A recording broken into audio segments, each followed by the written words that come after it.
Hello, this is Gary Berger and another episode of Lawyer versus Lawyer with Debbie Champion. Hi, Hey, Debbie. Gary, how are you? I'm doing great. Good. Is it Lawyer v. Lawyer or Lawyer versus I think Lawyer? it's Lawyer v. Lawyer, but I always say Lawyer versus Lawyer like I'm fancy. Debbie, we both try cases. You try a lot of cases. I thought today we could do just straight up education of lawyers on some practical things about how to get evidence in or do certain things at trial. That sounds great. Let's talk about it. What do you see as something that people need to learn? Well, need to be reminded, even because no one wants to admit they don't know it, right? Well, and we do kind of know it, but we forget what the purpose is of some of these things and how to use it maybe effectively in front of a jury. Like we talked not too long ago, and we've talked a lot during this podcast about impeachment and that people don't impeach witnesses properly, which really means people don't impeach witnesses effectively. You're there and you're in front of a jury and your witness now wants to change their story, maybe make it stronger, maybe not make it, maybe make it sound like they were less at fault at the scene. And so they want to change that they were originally going 60 miles an hour to now, maybe 40 or 50 or 45 or 55, something like that. And so they're waffling on that. And you want to show the jury this person is going to try to say anything that makes them sound better than they were before. So I think, don't you think impeachment would be a good one to talk about? I'd love to talk about it. That's one of my things too. I think people do it ineffectively. So to me, tell me where I'm wrong. All right. To me, here's the steps of impeachment. Okay. Number one, you reestablish the statement that you're about to impeach on. You said, didn't you just say, Mrs. Jones, that you were going 40 miles an hour? Okay. All right. And then secondly, you show them you identify the inconsistent statement. Let me show you what I've marked as Exhibit 1. This is a copy of your deposition taken in January of 2020. Do you see that? Yes. Okay. Can you turn to page 42? Yes. Counsel, your opposing counsel, do you have a copy of this? Yes. I'm going to you tell the counsel, page 40, lines 4 through 12. You signal to them where you're going. And then you turn to them. And before you do this, there's a method to the madness. You know that the question that you're about to read to them was just stated verbatim. There's no difference. How fast were you going at the time of the crash? That's different than a quarter mile before, right. Or that's different than after. So first, the reason why the first step is establishing the statement that you are about to show is inconsistent is you don't want to give them wiggle room later. You testified that you were going 60 mile an hour at this time, right? Or the light was green, or you never got treatment for a prior back injury, or you never reported pain. You cement them into that position the way that it is said in the document you're about to show them 3 questions from now. And then, going back to my the step where I was on, is you say, let me show you the exhibit page, this, line this, and then what I usually do is I read them the question. They may not cooperate, but I say, in that deposition at line 4, did it say, how fast were you going on the highway right before the accident? Yes. And what was your answer?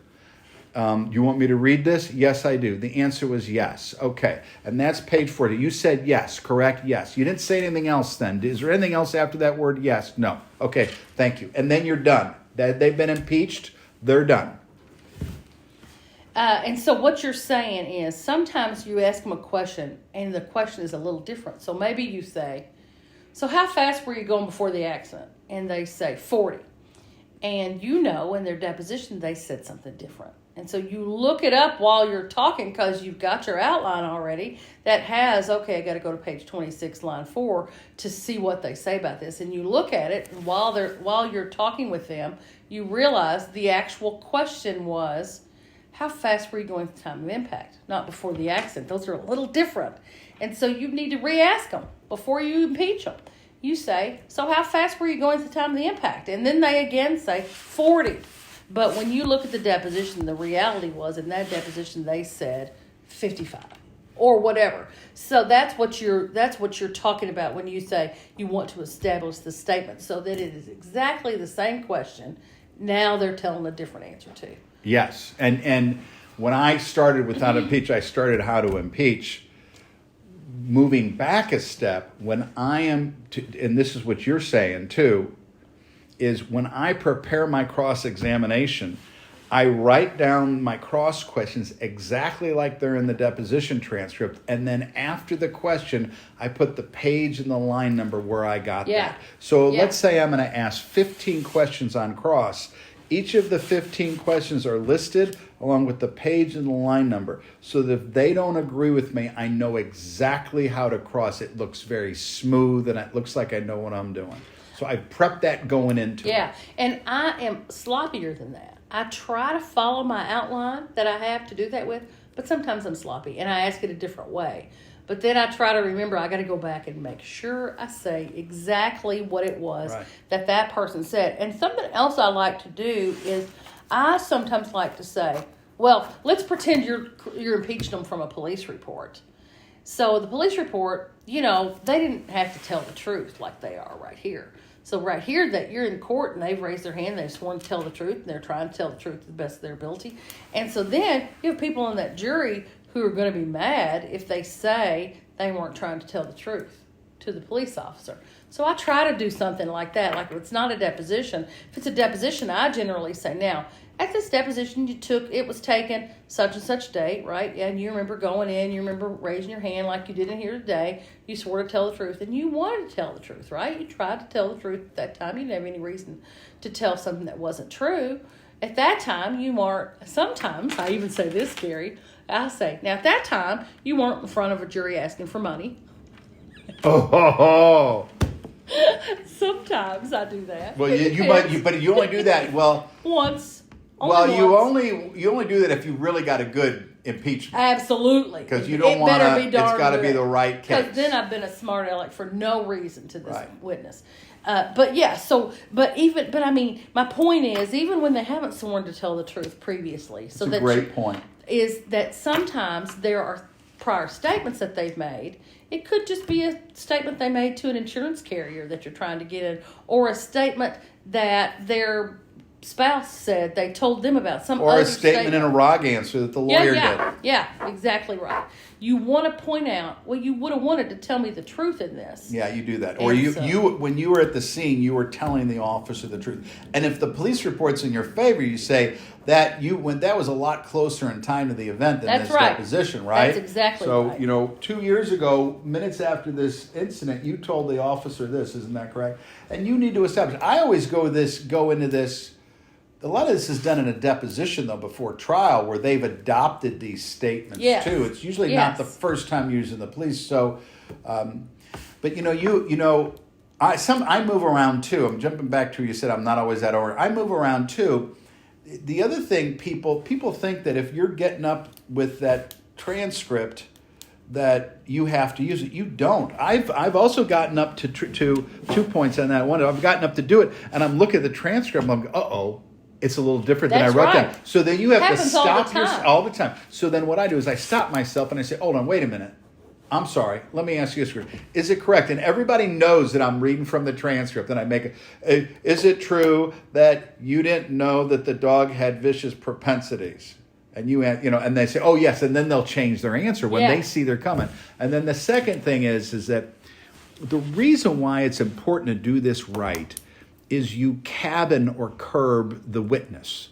You do this once and you nail them, then you got them. You're exactly right. They are going to say and whatever they're trained. You want them to say. And then you take your liberties. Not that you ever would, but believe me, the first couple times I impeach them, I'm not missing the word "and." It's the exact same thing. Right. After that, I'm a little more relaxed about it because they know that I've done my homework and I'm not going to let them go. And I've got up where I'm about to hand them a transcript, like, okay, no, I agree with you. I agree with you. I've had that happen too. They know it's coming, that they've said something inconsistent again.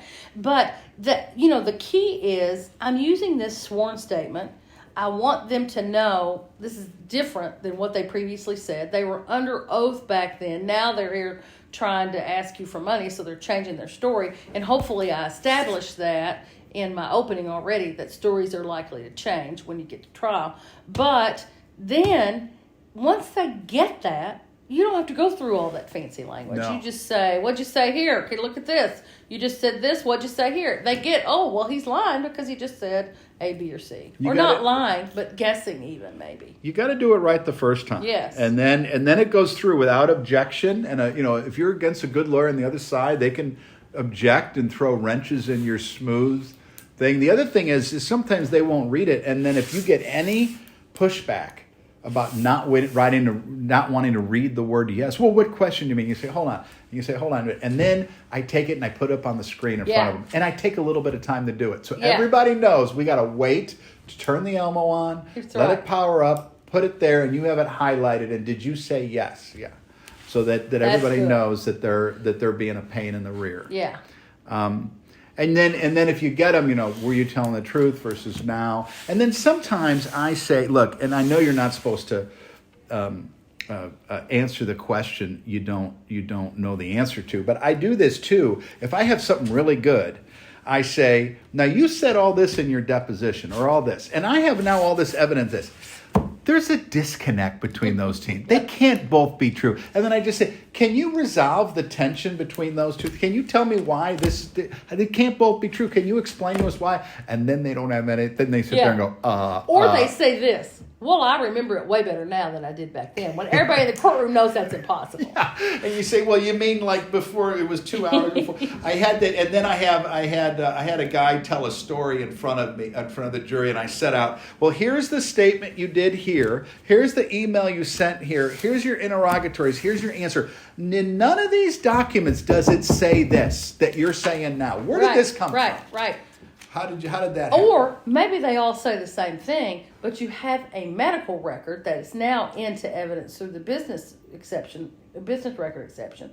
And so you get around that. And that business records, the medical people have heard something totally different than what he's been saying during this lawsuit. Here's the other thing. So in the beginning, some people give a long. This is also impeachment. Some people give a long speech at the beginning of the depots. I don't, but I do say, I want to make sure you understand all of my questions, because I don't want you. And then they say yes. If you answer yes, if you answer my question, it's fair to assume you understood it. Yes, and then I don't stop and I say, listen, because here's what I don't want to have happen. Yeah, I don't want to be at trial where I say something and you say you didn't understand me and that's why you answered that way, because I don't want to be in that position.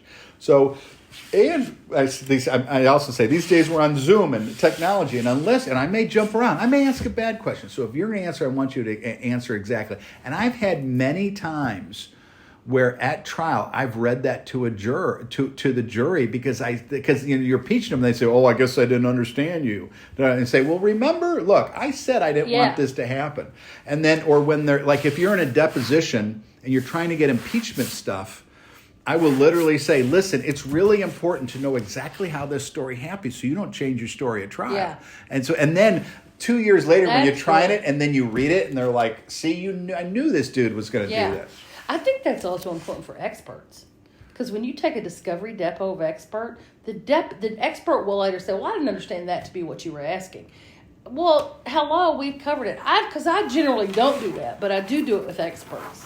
So I think we said everything on impeachment, how to do it. Yeah, I think so. I was literally, I list. produced an expert on Friday in a depo, and in my prep, I said literally, I don't want you saying, everything's got to come out in this depo. I don't want you saying anything at trial that you're not saying in this depo, because I don't want to be subject to having my expert's testimony restricted at trial. Debbie, I got a question for you though. Is when I try, I put in medical records to help my case with my client's treatment. I put them in through the medical providers sometimes, and they're also a business record. I admit them, and I use them. But what I don't ever do is using statements in medical records to cross-examine and or impeach a witness, and you do that. So I do. That's hard to do. It can be hard to do. It can be, because they will usually say I didn't say that. But that's not what I'm really trying to do. What I'm really trying to do is get the jury to hear a statement attributed to this person that is different, tells something different about either one, the injuries. They go in and they're complaining about this injury or that injury, or what they're not complaining about, and they've told us they're complaining about A, B, C, and D, but D is never mentioned. Speed, weirdly, they always ask them about speed, and it's always in there, and they're always going faster when they tell. The impact is always a different speed. The defendant is always going less fast than what they tell us later, or they're going faster than what they tell us later. And how the accident happened sometimes is different. And so I generally get those in through business records and read those. But sometimes I'll actually impeach the witness. Tell me how to do that. Tell our listeners, how do you do that? You got a witness on the stand. How do you impeach them with their medical records? Or how do you cross-examine them? Because it's not always impeachment. That's right. It's not always impeachment. You have to get the record in.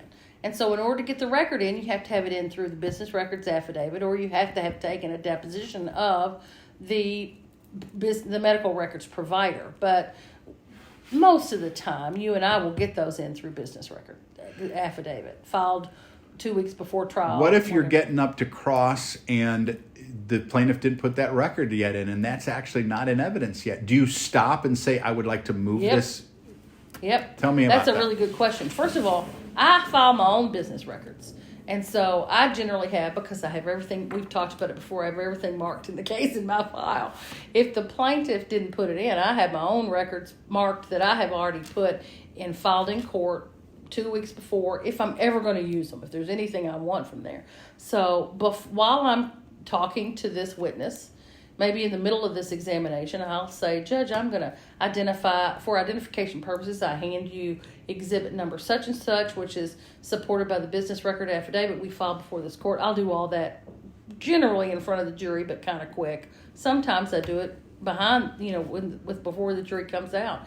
And then I just move for admission of that particular exhibit. It doesn't need to be admitted to use it, though. It doesn't. You can still, but to publish it to the jury. Yeah, for identification purposes. And for medical records, I always say, I'm identifying this for identification purposes as the exhibit such and such, which we filed before this court as a business record. And that's all I generally do, except if the plaintiff's attorney has been getting into evidence the medical records, then I will generally do what he does on that. Although I think it's improper to get them into evidence, because then the jury can see and look at everything in there that they want to see, including, pre-existing conditions and things you don't want them to know about, medical history and things like that. But anyway, bottom line is I will identify it as my business record, talk about how it's into evidence properly, and either move for it to be in evidence, and then I will mark it and then question them, ask them to read the portion I've highlighted about what their statement was. Did you give the doctor a statement when you went in? I don't remember.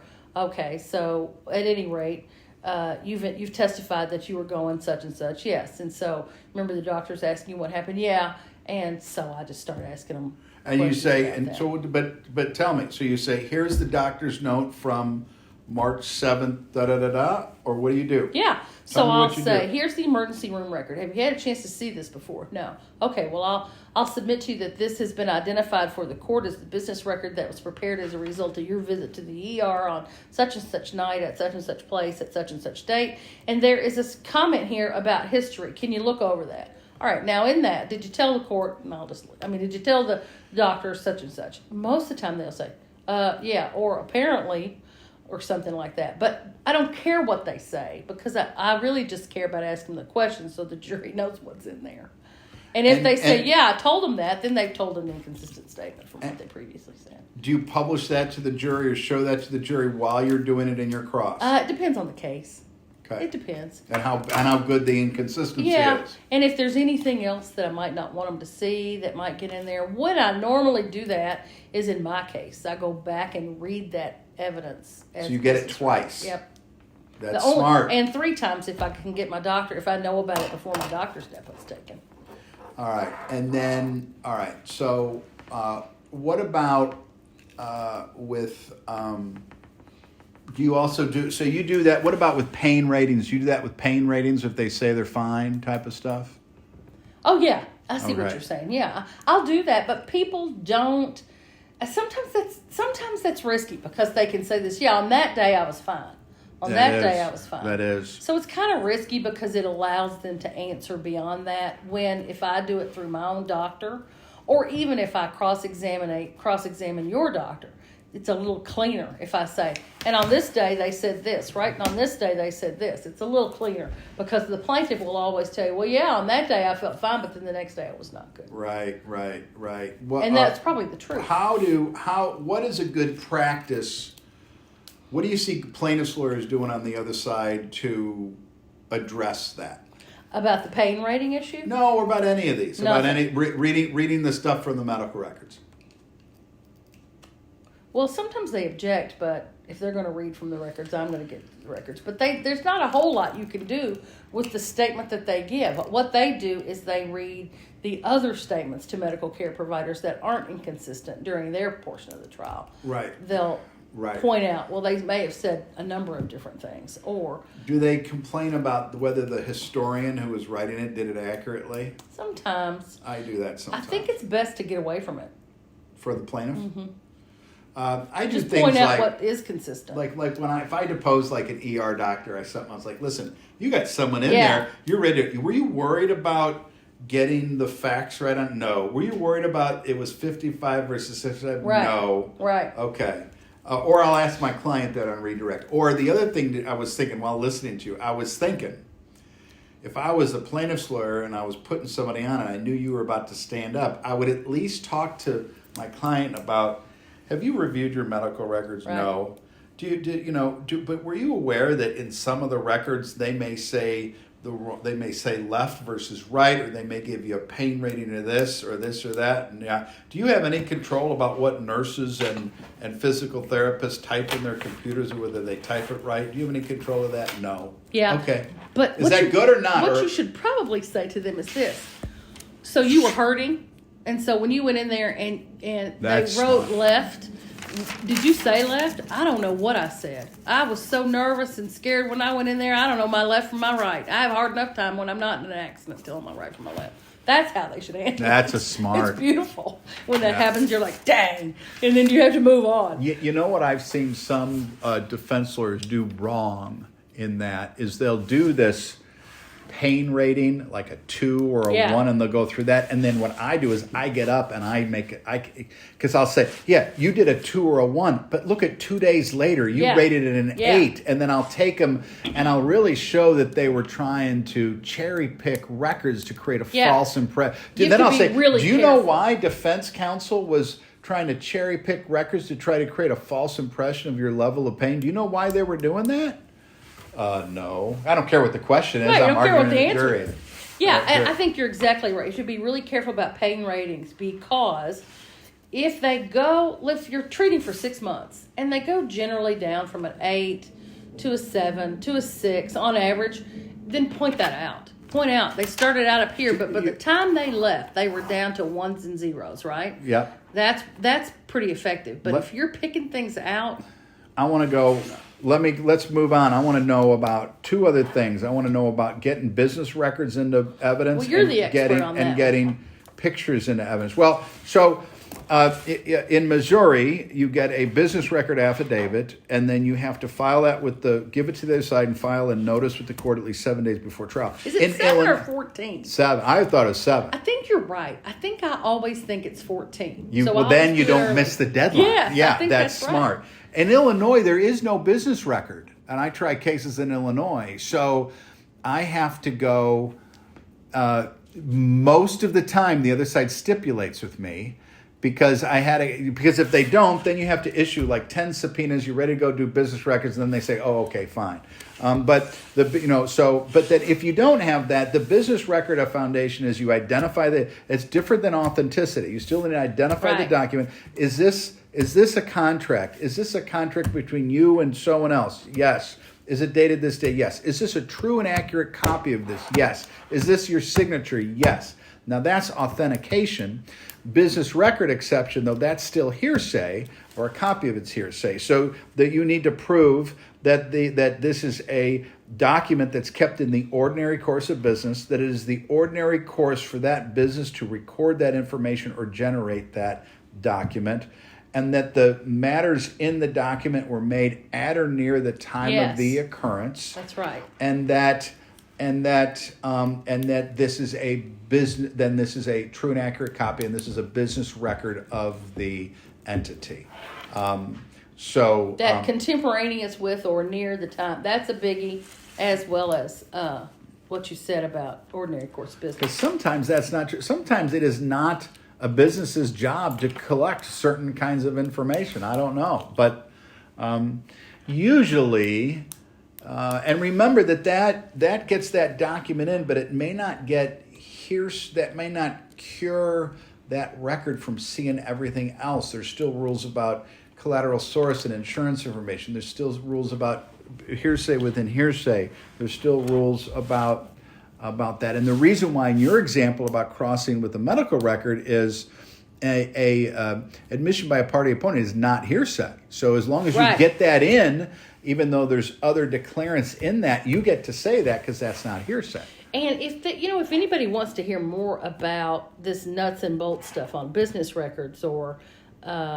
impeachment or crossing with medical records, email us and we'll do maybe one session with each one of these. Yeah, so people have other. That's a good point. If people have other questions about how do I get this in evidence, say that in evidence, we can do more on how to get this stuff in. Because when we're going to trial, we want to make sure we can get everything in evidence, even if you're bringing in someone to do it or whatever.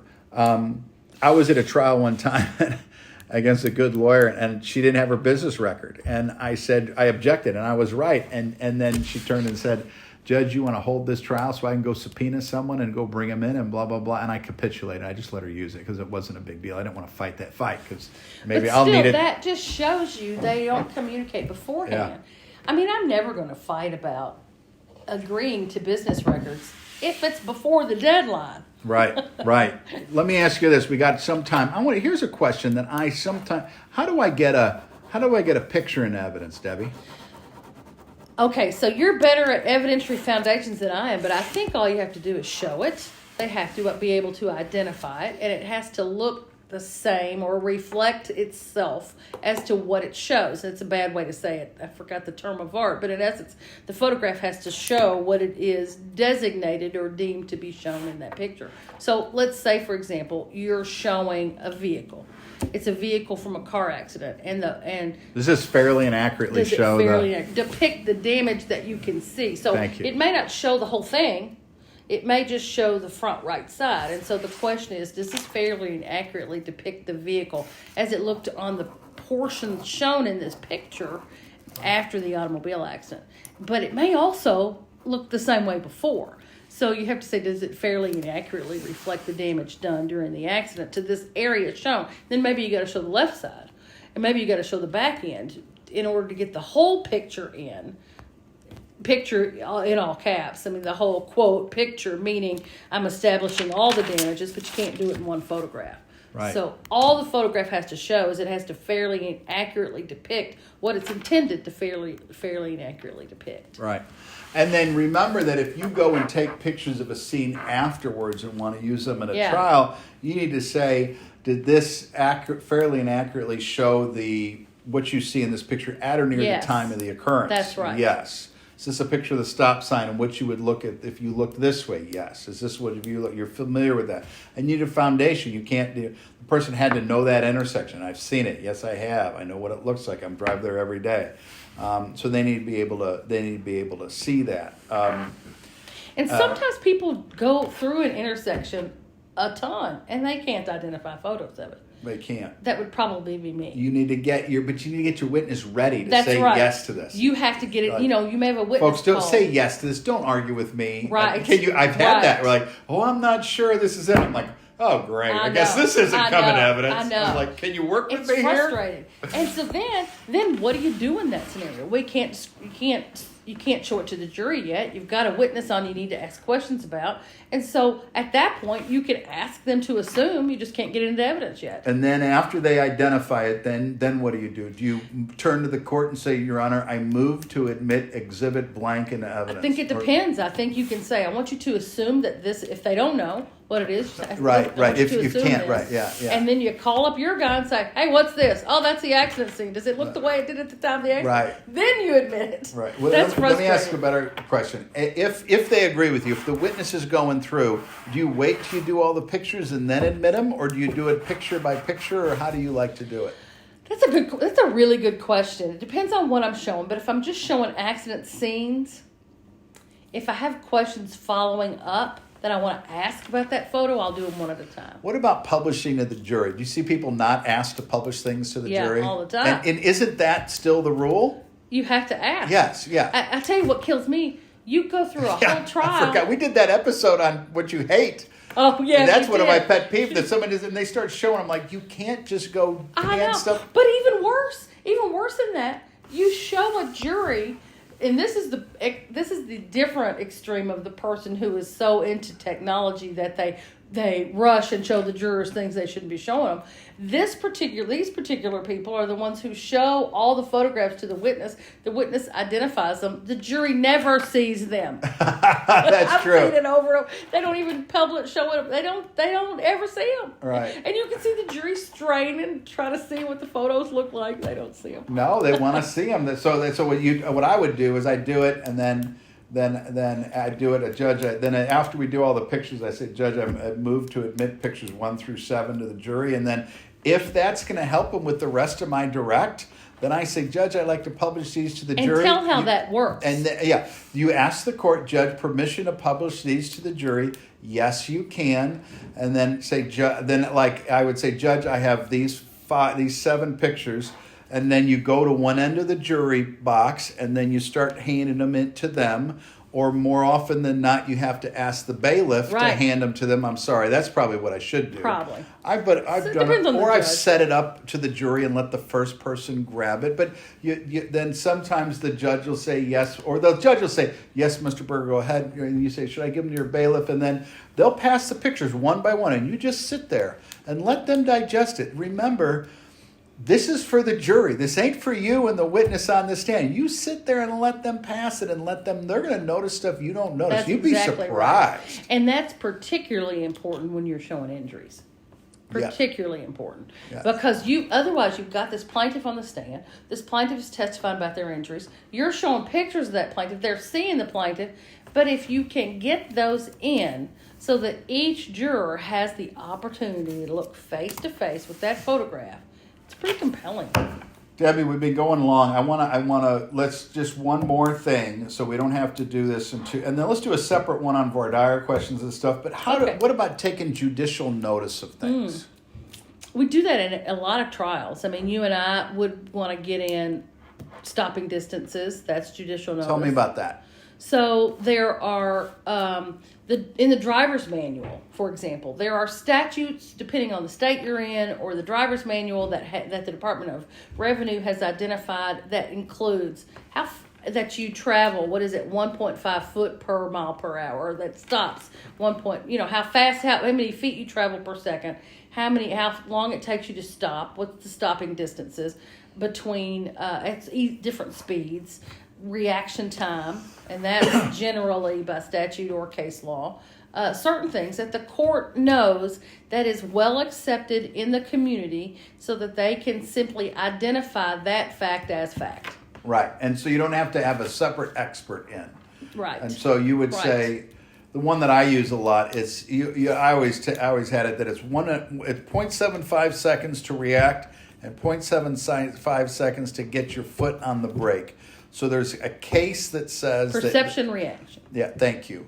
Perception reaction time that you can say, Your Honor, I'd like the court to take judicial notice that it's 1.5 seconds for someone to react to someone. So if you're examining that way, you don't have to bring an expert just to say That's that. Right. There's no real argument. But then the stopping distance and that stuff is good too. That's good to use. And life expectancy, if you've got a case where permanent injuries in there, then the judge generally takes judicial notice of that. Recently, I had a judge take judicial notice of deceleration and acceleration speeds, so that we had a case where the other guy was unable to decelerate enough to stop, but had he taken other evasive action, then we were able to illustrate how he could almost have stopped and had he swerved, would have avoided the accident. What's weird though, Gary, is when you go look at the cases on reaction time or perception reaction time, the numbers are all over the place. They are all over the place. Weird. I've been in depots of accident reconstructions to say it's not 1.5. Sometimes it's longer. Sometimes it's Sometimes shorter. 2.5, sometimes 0.5. You're like, well, what do I do with that? Yeah, exactly. Well, whatever helps you, right? Well, that's good on judicial notice. And I think if you're going to get something in with judicial notice, you ought to have a case in your pocket ready to do it. Yeah, smart. You need to be able to tell the judge, this is why you get to do it. And that you should think of that before you walk into that courtroom. Yeah. Because I forget what you can take. I forget. You said life care. You said life expectancy tables. Yeah. I was like, oh yeah, I forgot. There's a list in Missouri. There's a statute listing a bunch of different things that you can use, but it's not an exclusive list. Right. And so there may be a lot of other things you could get in that a judge would accept as fact. And one of those, we had talked together earlier about that being the court's own records. Right. So whether it's in this case or in another case, the court will take judicial notice of its own pleadings and records and orders and that sort of thing too. And but that doesn't mean they're necessarily going to, just because a court takes judicial notice of an order, it doesn't mean they're going to let you give the whole thing to the jury. That's right. There are conclusions of law in a petition that aren't inappropriate, that are not appropriate to give to a jury. There is, you may have other things. There may be motions in limine. Just because it's in the court file and the judge's ruling on it doesn't mean that the court will let you do it.